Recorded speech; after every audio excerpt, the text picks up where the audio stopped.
right, Carly. You're doing great. Where are your parents? Have you called them yet? Yes, they're completely freaked out. I called them after I called you guys. Raina could understand freaked out. If this was her child, she cleared her throat. While she talked and gathered information, Raina triaged the unconscious girl, speaking into her headset to those on the other end. Blood pressure, pulse, breathing status. And uneven pupils indicative of a concussion. The gash on the side of her head is going to need stitches. She moved down, her gaze landing on the bone protruding from the leg. Broken right tibia. Raina ran her hands over the girl's body as gently as she could, searching for more injuries. A low moan escaped Sadie when Raina's hands grazed her ribs. She unzipped the light windbreaker and lifted the girl's shirt. The bluish area under the skin alarmed her. We've got some internal bleeding, maybe some broken ribs. She listened to the girl's lungs once more. Breath sounds are still good, so no lung punctured. Yet. She got the cervical collar on, then moved down to stabilize the broken leg. More chopper blades beat the air, farther away, but close enough to capture her attention. She took a moment to shoot a glance in the direction of the noise. Great, she muttered under her breath. A news chopper. Ignore it and focus. It was all she could do. That and keep her head down.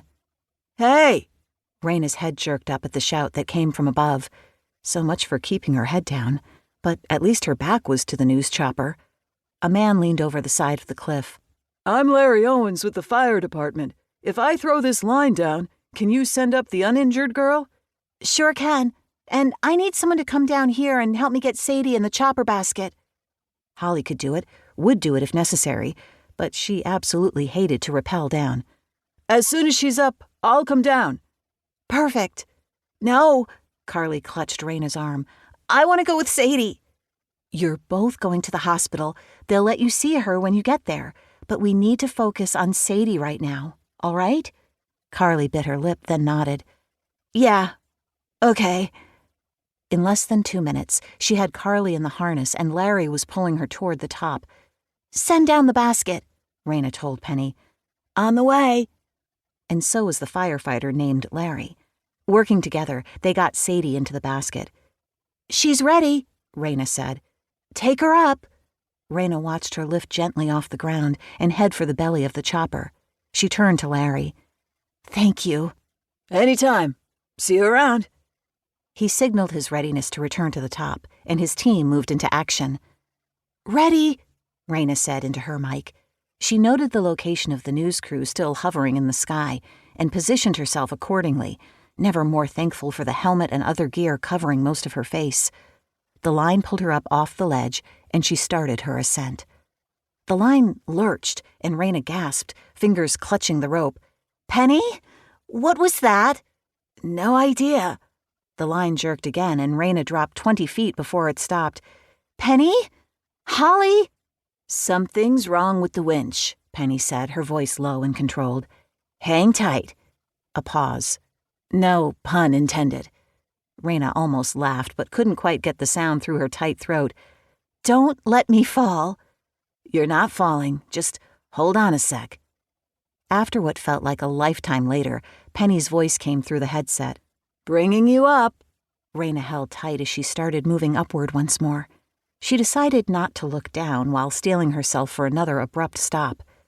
Thankfully, that didn't happen, and soon Raina was back in the chopper, kneeling next to Sadie.